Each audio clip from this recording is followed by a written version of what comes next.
Bienvenue à la maison. Nous sommes réjouis de vous partager le message de notre dernière célébration au travers de ce podcast. Bonne écoute!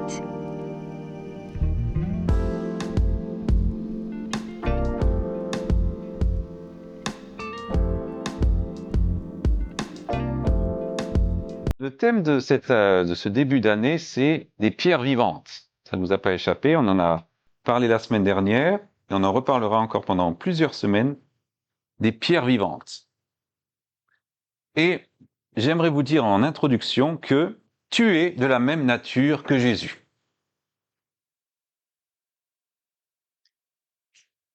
Oui, tu es de la même nature que Jésus. Il n'y a pas à réfléchir trop longtemps, c'est comme ça, tu es de la même nature que Jésus. Bon, je vais vous expliquer pourquoi.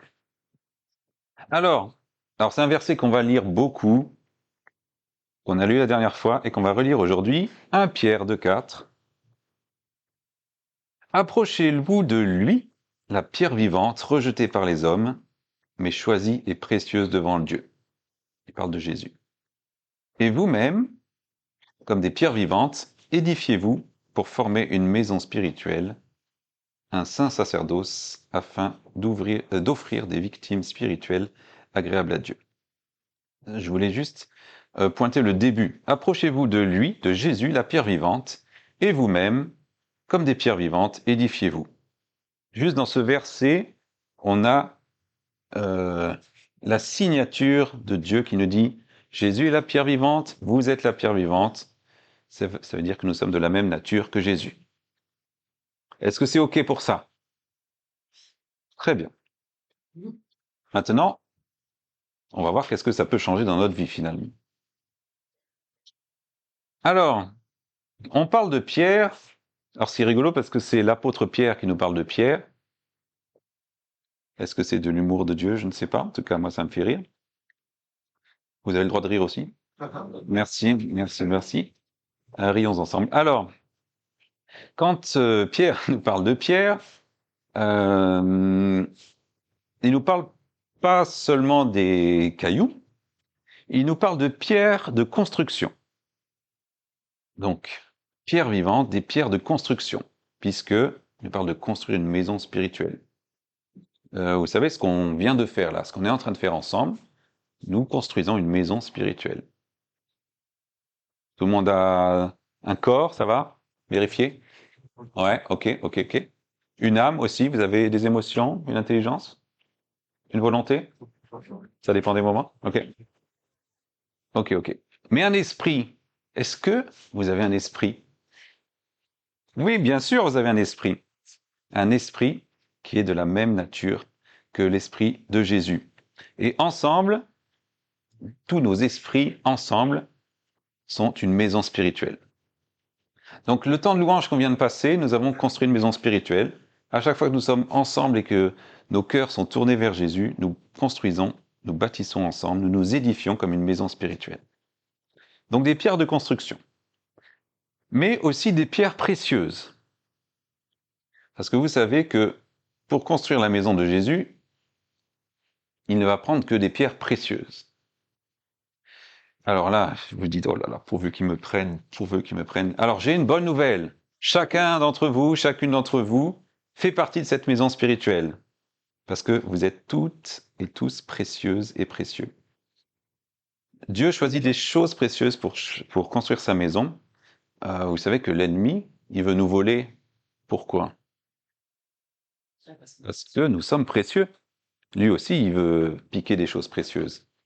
Donc, prenez ça comme une bonne nouvelle si l'ennemi vient vous embêter. Dites-lui, oui, je suis précieux, mais j'appartiens à Jésus. Des pierres de construction, des pierres précieuses, et puis le mot pierre est aussi utilisé pour parler de Jésus-Christ. Je vais juste m'arrêter un instant sur ce qu'on a fait tout à l'heure. On a appelé la présence de Yahweh. Je ne sais plus dans quel sens on l'a dit, mais alors Yahweh, c'est le mot, le nom utilisé pour parler à Dieu, mais qui s'écrit, on le prononce Yahweh, mais en vrai, ça se prononce pas Yahweh. C'est un nom qui n'a pas de voyelle. Alors c'est dur. C'est un Y, un H, un W, un H. Essayez de le prononcer. C'est dur. Eh bien, c'est un nom qui ne peut se prononcer que quand on respire.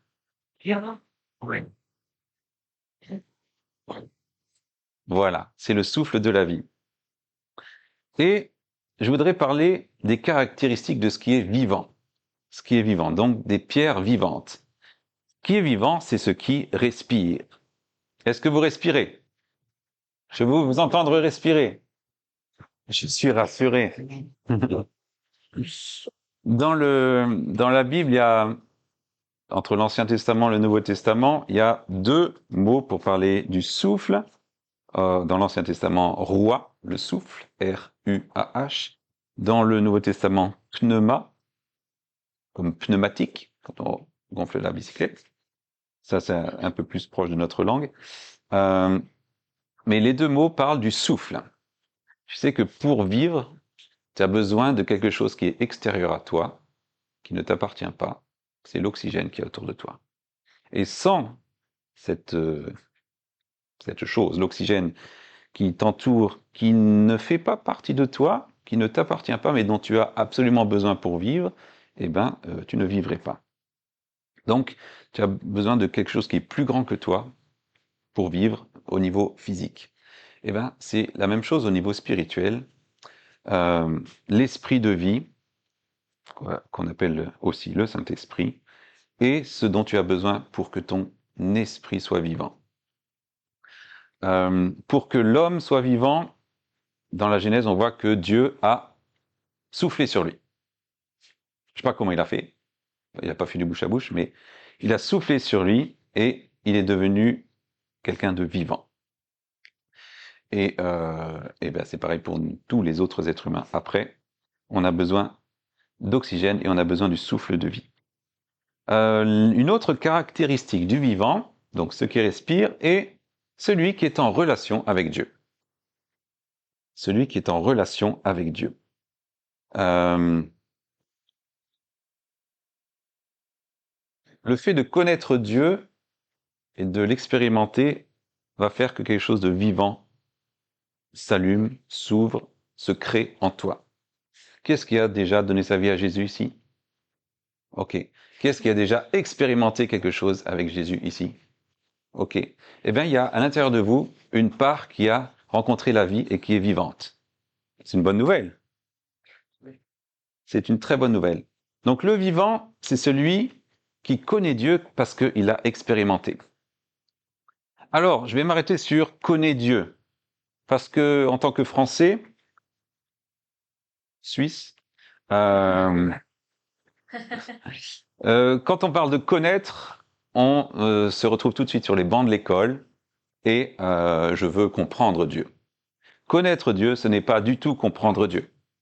J'ai un scoop pour vous, vous n'arriverez jamais à comprendre Dieu avec votre intelligence. Mais vous pouvez le connaître dans le sens de l'expérimenter. Donc quand la Bible parle de connaître, il parle d'expérience. Expérimenter Dieu. Donc le vivant, c'est celui qui connaît Dieu parce qu'il a expérimenté. Et il y a le contraire d'un cercle vicieux, vertueux, voilà. Je vais l'appeler un cercle divin, voilà. J'ai envie. L'expérience de Dieu va conduire à de la louange. Quand tu expérimentes Dieu, il se passe des bonnes choses, n'est-ce pas? Et quand la louange s'exprime en toi, eh bien c'est la vie qui s'exprime. Et quand la vie est là, eh bien c'est parce que tu as expérimenté Dieu. Et quand tu as expérimenté Dieu, c'est parce que il s'est passé quelque chose de super dans ta vie, et alors vient la louange. Et quand vient la louange, bon, vous avez compris. Le cercle divin. Alors, ce cercle divin, vous avez deux versets à connaître. Vous êtes prêts à prendre deux versets? Seulement deux, ils sont pas très longs, je vous promets. Le vivant, c'est celui qui te loue. Répétez après moi. Le vivant, c'est celui qui te loue. La vie éternelle, c'est de te connaître. La vie éternelle, c'est de te connaître. Donc, si je suis vivant, vous voulez apprendre les références? Allez, le vivant, c'est celui qui te loue dans Ésaïe 38, au verset 13. Retenez pas forcément la référence, mais... Et la vie éternelle, c'est de te connaître dans Jean 17, verset 3. Si je connais Jésus, j'ai la vie éternelle. Si le vivant vit en moi, alors il se passe quelque chose, je l'expérimente et je le loue. Parce que c'est la réponse normale, naturelle à la présence de Jésus, c'est de le louer. Ok Alors finalement, comment accueillir la vie en moi? Parce que moi, j'ai l'impression, peut-être pas vous, mais moi, j'ai l'impression parfois que toute ma vie entière n'a pas été vivifiée. Je sais pas. Des fois, j'ai des zones de ma vie où je me dis, Seigneur, si tu pouvais faire quelque chose, ce serait vachement bien. Parce que je galère. Est-ce que vous galérez parfois? Oui? J'aime cette honnêteté. Ok. Ça galère pas à droite, mais ça galère un peu plus à gauche. Eh bien, donc même ceux qui n'ont pas dit oui, je crois que vous avez aussi des galères dans votre vie. Et là où ça peut coincer, parce qu'il y a une chose qui peut coincer l'esprit de vie qui coule en nous. Je suis désolé. Ah ouais. Il y a une chose qui peut faire que l'esprit de vie en nous va avoir énormément de mal, parce qu'il respecte notre volonté aussi. Et ce qui fait qu'il y a des aspects de nos vies qui sont comme des pierres qui ne sont pas vivantes. Des endroits où l'esprit de vie, le Saint-Esprit, on lui a pas dit « Ok, tu peux venir souffler ». Et ce grand obstacle, je suis désolé, mais nous sommes tous atteints par cette maladie à plus ou moins grande échelle, et particulièrement parce que nous allons à l'église, parce que nous sommes chrétiens, parce que nous avons peut-être grandi dans des milieux religieux, c'est le fait de montrer à l'extérieur que ça va bien, alors qu'à l'intérieur, ça ne va pas du tout. Vous faites ça des fois? Toujours, sur ma gauche.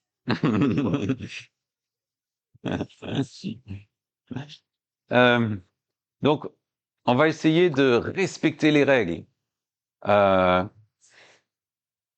Chaque matin, parce que Dieu parle plus le matin, c'est sûr. Chaque matin, on va prier et lire la Bible, chaque matin. Ah bah, entre 6 heures et 7 heures, parce que voilà, Dieu est quand même beaucoup plus présent à cette heure-ci, ce qui est tout à fait biblique, bien sûr. On va respecter les règles, on va lire la Bible, on va prier, on va louer Dieu, et on va essayer au maximum de ne pas pécher. Oh là là, je vais faire tous mes efforts pour ne pas pécher, enfin pour en tout cas faire ce qui me semble être un péché. En plus, en tant que chrétien, il y a des péchés qu'on trouve vachement plus graves que d'autres. Enfin, chacun a ses... euh, Ah ouais, c'est standard. Et c'est scandale aussi, parce que il y a des péchés qui nous semblent vachement scandaleux. Et j'ai un scoop hein, pour Dieu, il n'y a pas de péché plus scandaleux que d'autres. C'est étonnant. Euh, donc voilà, le fait d'avoir une sorte d'hypocrisie finalement, de montrer que tout va bien. Et je dis pas qu'on le fait méchamment, je dis qu'on le fait parce que ça fait moins mal aussi. Mais parfois on le fait quand même. Euh, de faire toutes les choses bonnes, mais sans amour ni pour Dieu et sans amour ni pour les autres. Ni pour Dieu ni pour les autres. D'essayer de placer sur nos vies des valeurs très morales. Moi, je ne fume pas. C'est moral, c'est bien. Moi, je ne prends pas de drogue. C'est bien, ah, c'est bien. Moi, je ne vais pas coucher avant le mariage. Ça, c'est moral, c'est bien. Moi, je ne vais pas critiquer les autres derrière leur dos. C'est bien. C'est bien. C'est bien. moi, je vais pas être méchant. Hein, c'est des belles valeurs. Eh bien, vous savez quoi? Toutes ces belles valeurs, s'il n'y a pas l'amour pour Dieu et l'amour pour les gens derrière, ça s'appelle de l'hypocrisie, ça s'appelle de la religiosité. Berk, la religiosité. Alors, nous avons dans la Bible une définition parfaite de la religiosité. C'est Jésus qui est assez énervé ce jour-là, dans Marc 23, verset 27, et qui va voir une catégorie de personnes bien précises qui sont les religieux. Si vous regardez dans la Bible, Jésus, il critique spécialement, toujours, ces personnes-là. Alors, il dit, malheur à vous, scribes et pharisiens hypocrites, parce que vous ressemblez à des sépulcres blanchis, qui paraissent beaux au dehors et qui au dedans sont pleins d'ossements de mort et de toute espèce d'impureté. Vous-même, au dehors, vous paraissez tous justes aux hommes, et au dedans, vous êtes pleins d'hypocrisie et d'iniquité. Oh là là, il était vénère ce jour-là. Et les religieux, je sais pas quelle tête ils ont fait, mais ils ont dû baisser la tête.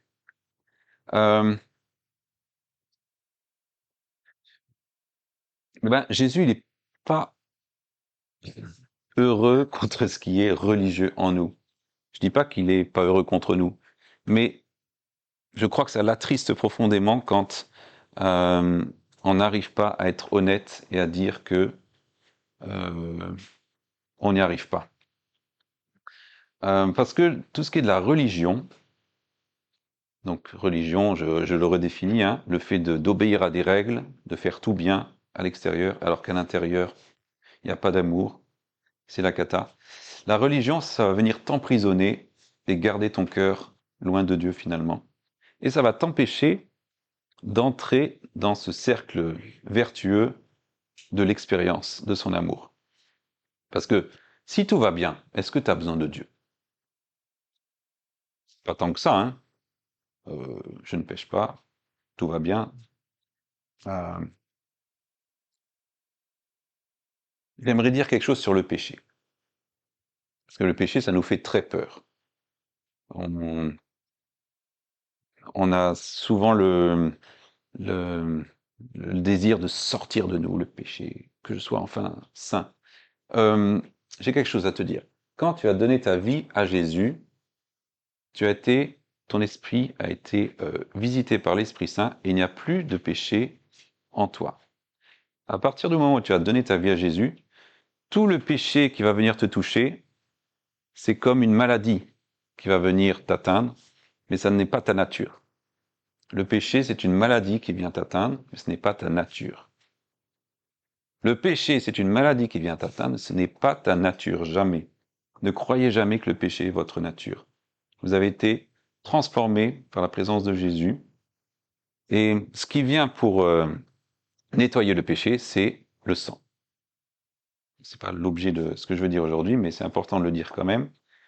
Sans effusion de sang, il n'y a pas de pardon du péché.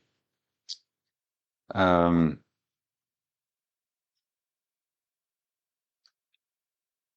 va, vous êtes OK avec ça? Bon, parfait.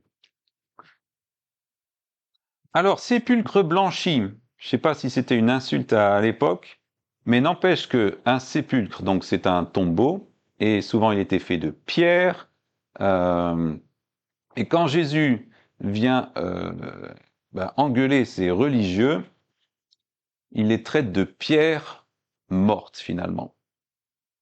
Si vous acceptez pas de voir et d'être honnête avec votre intérieur, eh ben vous êtes comme des pierres qui sont mortes et des pierres dans lesquelles l'Esprit de Dieu ne peut pas venir vivifier.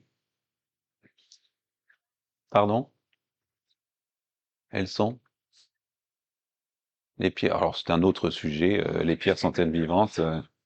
C'est un sujet que j'ai un peu étudié pour vous. Et figurez-vous que certaines pierres, on dit que ce sont des pierres respirantes, parce que elles, notamment le granit, qui sont des pierres à travers lesquelles l'humidité peut rentrer, peut sortir plus facilement. Une maison faite en granit, c'est une maison qui respire. mieux que d'autres. Voilà. C'était la minute scientifique.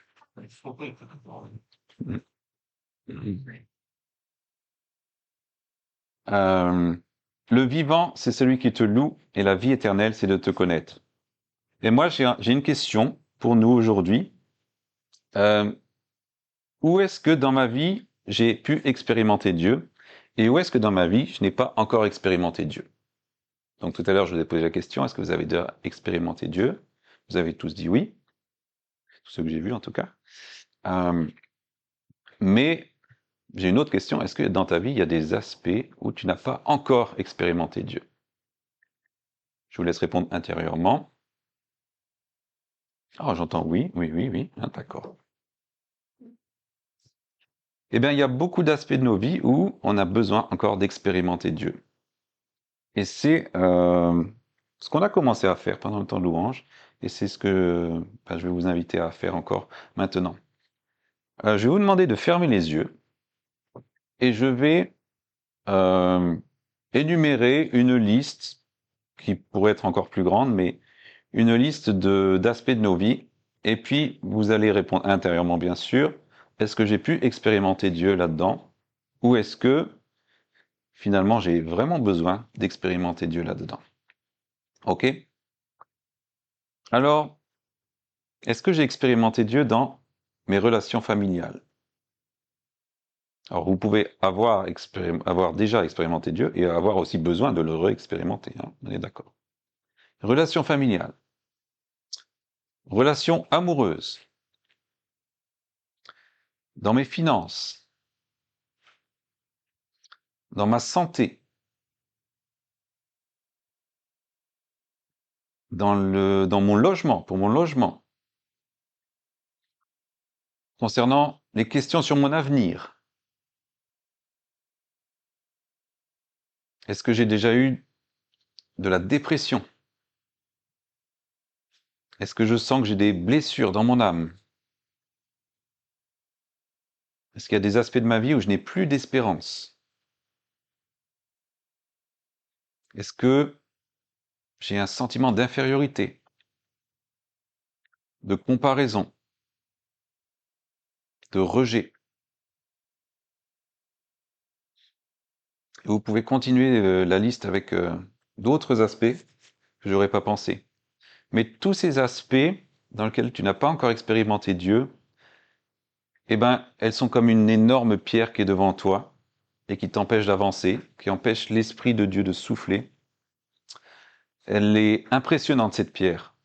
Elle est beaucoup plus grande que toi. Elle semble impossible à bouger. Et tu te sens beaucoup trop petit pour la déplacer. J'aimerais juste que tu prennes un instant pour regarder cette pierre, cette grande pierre, soit dans les sujets que j'ai énumérés, mais ça peut être d'autres sujets où tu as l'impression que tu n'as pas encore expérimenté Dieu et que ça te bloque.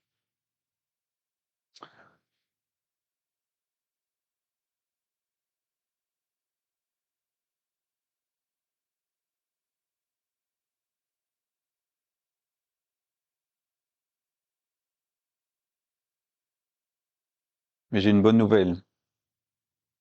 Parce que, figure-toi que Jésus aussi, à un moment de sa vie, il a été bloqué derrière une grosse pierre. Après avoir été cloué à la croix, il est mort et il a été enfermé dans un sépulcre et une grosse pierre a été mise devant lui.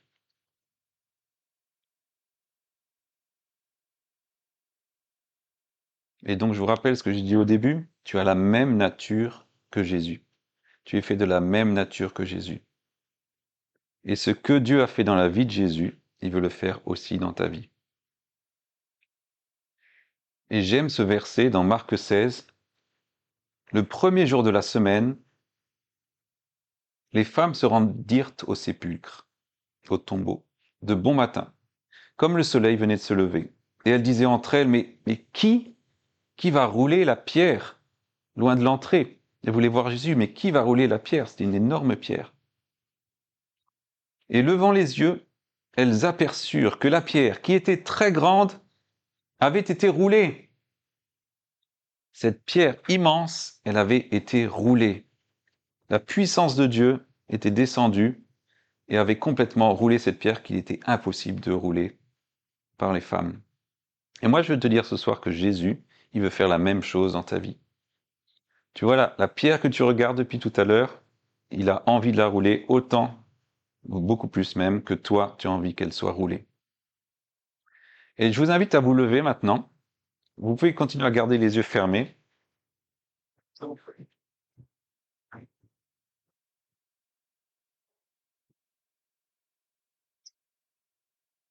Et j'ai parlé de cette religiosité, de cet esprit religieux, en tout cas euh, ce qui veut montrer que tout va bien à l'extérieur, alors que dedans, c'est pas terrible. Et je pense que c'est un bon moment pour demander pardon à Jésus.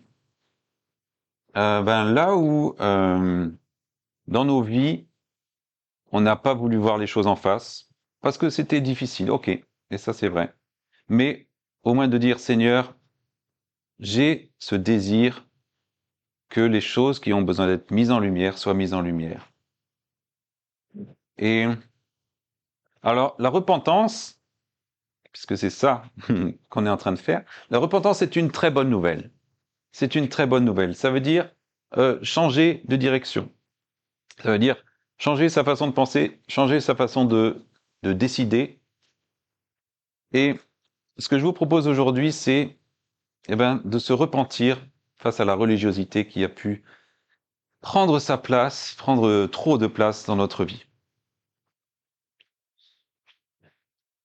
Je vais vous inviter juste à prier chacun silencieusement. Vous pouvez le faire à haute voix, mais chacun le fait pour soi, quoi. Juste pour dire, ok Jésus, je vois que dans tel aspect de ma vie, j'ai préféré le cacher derrière un beau sourire, derrière un tout va bien, derrière un je respecte les règles, derrière un je ne pêche pas, mais ça reste quand même derrière, caché.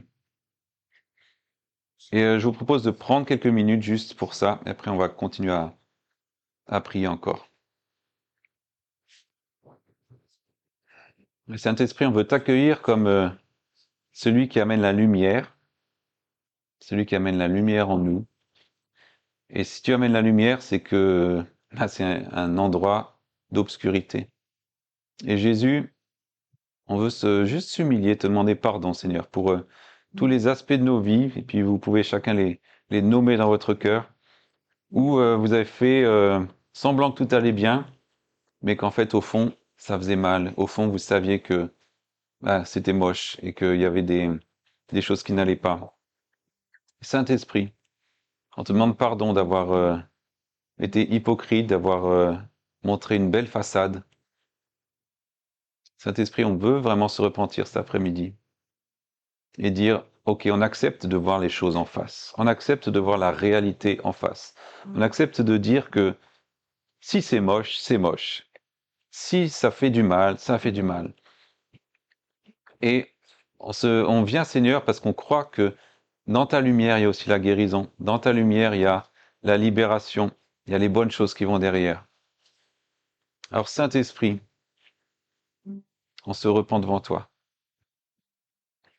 Et on se repent aujourd'hui, et s'il faut le refaire demain, on le refera. Mais Seigneur, on veut vraiment que tu viennes pour transformer nos cœurs. On veut expérimenter qui tu es. On veut pas se contenter d'un sourire de façade, on veut vraiment les choses profondes. On veut que tu viennes nous transformer profondément.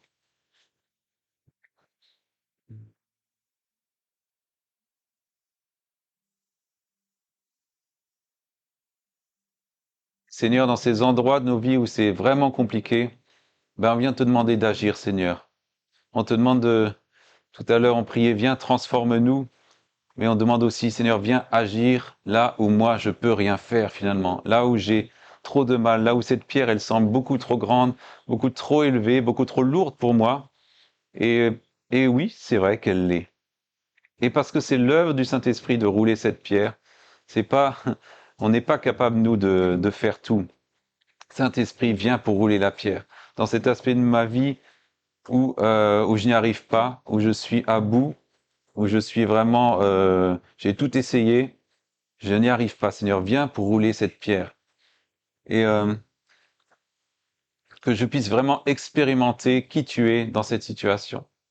Expérimenter qui tu es dans cette situation. Seigneur, je crois que tu es celui qui vient et qui roule les pierres.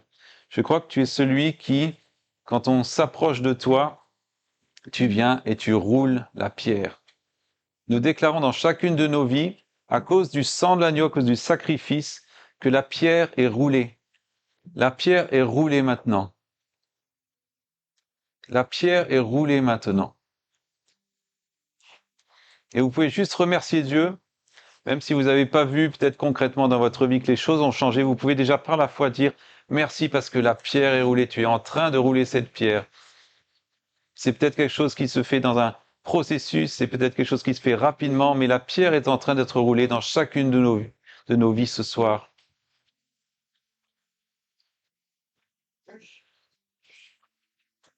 Cette pierre qui est très grande, elle l'aperçurent et elle virent qu'elle avait été roulée. Seigneur, ouvre nos yeux pour voir que cette pierre est roulée. Ouvre nos yeux sur les réalités célestes. Ouvre nos yeux pour que nous voyions vraiment, avec nos yeux spirituels, que là où il y avait une pierre avant, eh bien, tu es en train de la rouler. Tu es en train de faire ton œuvre, Seigneur. Tu es tellement plus grand que cette pierre. Pour toi, elle n'est pas lourde du tout. Quelque chose qui nous semble énorme, c'est pas lourd pour toi. Tu es tellement plus grand. Juste, vous pouvez proclamer dans votre vie que il est plus grand que cette pierre. Il est plus grand. Il est tellement plus grand. Tellement plus élevé. On chantait ça pendant la louange tout à l'heure. Tu es élevé. Ben, Seigneur, tu es élevé au-dessus de cette pierre.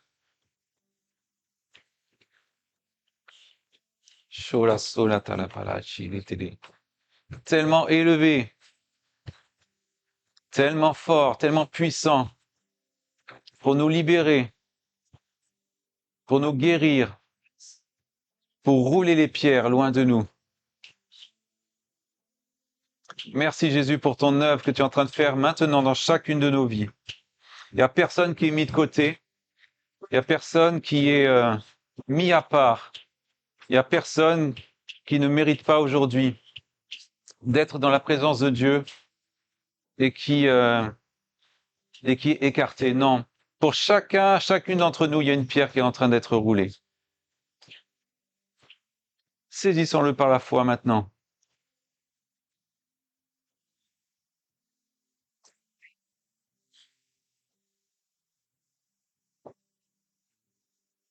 Seigneur, nous croyons que, alors que tu fais cette œuvre en nous, ben, nous sommes en train un peu plus de devenir des pierres vivantes. Parce que c'est cette pierre de mort qui est devant nous, elle est roulée et nous pouvons vraiment voir qui tu es et c'est toi la pierre vivante.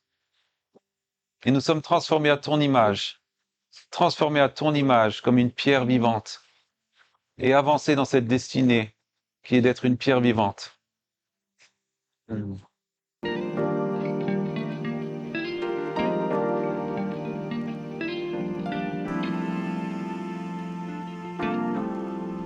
Merci de nous avoir écoutés.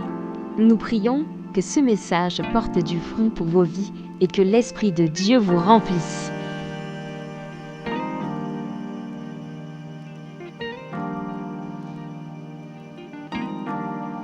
Si vous souhaitez participer à l'une de nos activités au Lexington Café, dans les maisons ou à nos célébrations du dimanche soir, n'hésitez pas à nous contacter sur égliselamaison.fr ou via les réseaux sociaux. À bientôt, à la maison.